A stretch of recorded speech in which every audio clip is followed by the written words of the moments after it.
Radio Raheem here with Chris Eubanks Jr.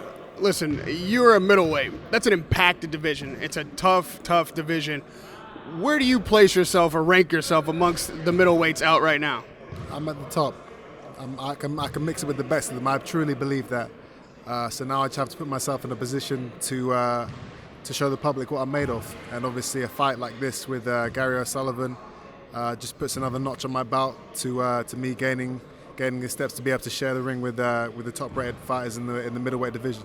Well, this is also eliminator, right? So you're not only climbing that ladder, but you're almost close to the top, getting a title shot. We just saw Danny Jacobs and Peter Quillen 2 nights ago. Did you watch that fight? I saw it, yeah.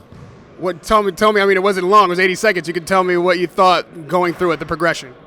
With a fight like that, I believe that in a world championship fight, both fighters should be given every opportunity to continue. I don't believe Quillen was given.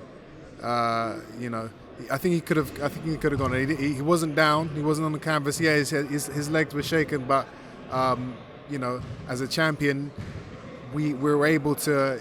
At the elite level, you're able to kind of snap back quickly. And I think he was just about to I think his equilibrium was just coming back when the referee said that the fight was over. But, me saying that, he didn't really argue about it at the end of the fight, so maybe he genuinely was hurt. At the end of the day, it doesn't really matter who won. For me, personally, I'd relish the opportunity to fight either of them.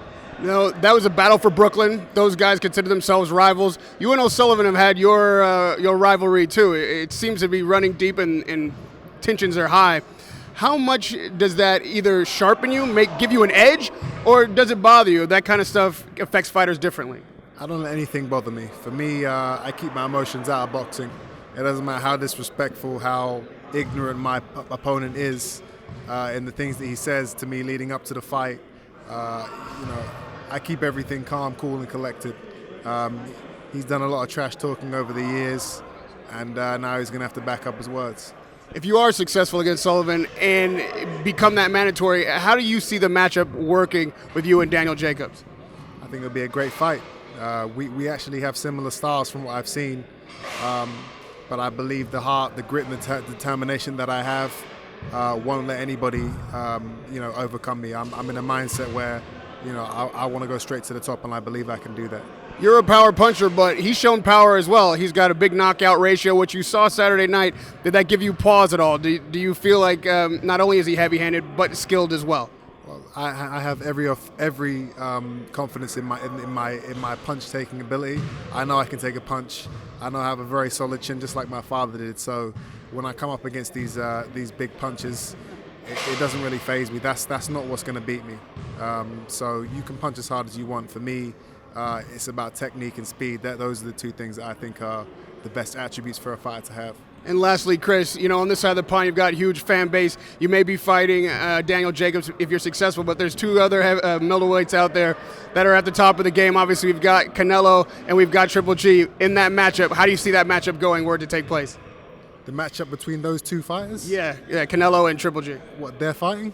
They should be fighting, according to the WBC. Okay, I didn't know that. Triple G I think he's too big he'd be too big for Alvarez. I don't even think Alvarez makes 160, does he? He wants to fight that fight at 155, but he's middleweight champion. WEC is mandating 160. Yeah, I mean, he's small for the weight, so I think it'll be a very tough fight for him, but nobody's unbeatable. I keep telling everybody. Everybody thinks that Triple G is invincible. He's not. He's easy to hit, and in my opinion, he's slow. So those 2 weaknesses can be exploited. Do you feel at this point in your career you're ready for either one of those guys? Could you beat Triple G? I believe that I'm on the path to being able to overcome Mr. Invincible, as they like to call him. And whenever I get my opportunity, I will show the world. Chris Eubanks Jr., good luck Saturday night. It's been a pleasure to talk to you. Radio Raheem with Chris Eubanks Jr.